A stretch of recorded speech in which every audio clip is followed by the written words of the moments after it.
just had Palm Sunday, and I want to tell you today about Palm Monday. In that time when I was in Rigo, out of Port Moresby. This is Mission Alive. Roger from the MSC Mission Office. Palm Monday.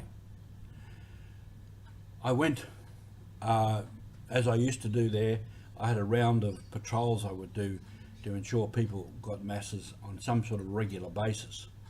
So this particular morning I went, the plan was I would go up the road for a drive for about an hour, walk for about half an hour, have Palm Sunday up there, and I'd come back to the main station at Borragina and have Palm Sunday in the evening. That all went well until I was coming back, and there was a lot of rain, and in the old Land Cruiser I got hopelessly bogged. It took us hours to get out, and when I finally got down to Borragina, it was dark. It was 7:30 or 8. I was covered in mud. I was very tired. It had rained also there, and there was mud everywhere all around the station. So I went into the house, and then one of the prayer leaders came up and said, I told him the story, and he said, well, we're going to have Mass now? And I looked at him and said, would the people come now? And he said, yeah, if you ring the bell, they'll come. It was dark and it was muddy and I was tired. I said, look, what if we have it tomorrow morning, just like it was a Sunday morning? And he said, yeah, that'd be all right. I'll go and tell them. So I cleaned up and rested and all the rest of it. And so the next morning on Monday, we rang the bell, as we used to do on Sunday, and all the people came, and we had a wonderful Palm Monday celebration. In those circumstances out there, like that, you had to be adaptable like that. You had to be practical, do what was right for the people.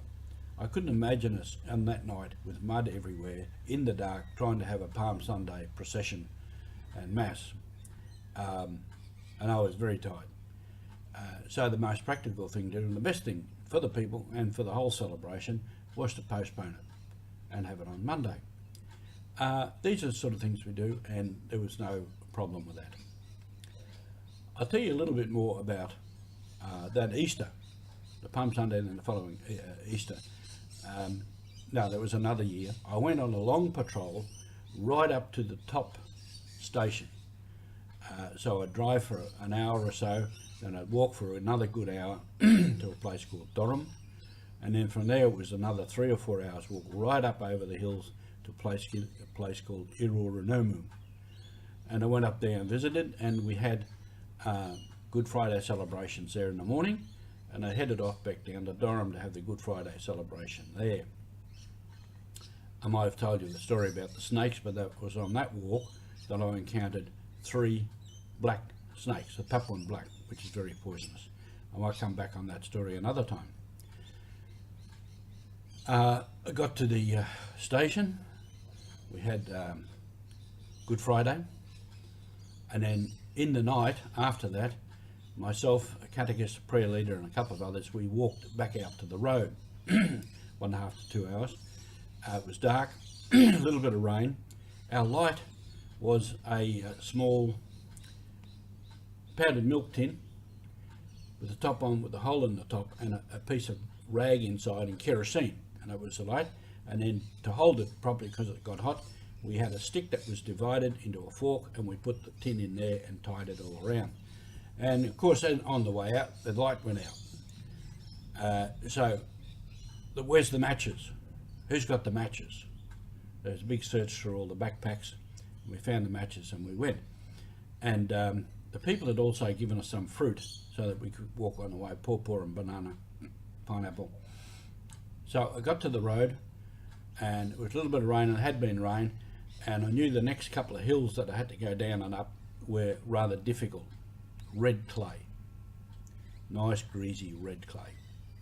So I said to everybody, and I thought it's going to rain some more. So I said, no rest, everybody on the truck, we go. So I went down and used all my driving skills, and I revved and roared and got over those hills until we got to a point where we're up on the top of a hill, The rest of it was pretty easy going back down to Borragina.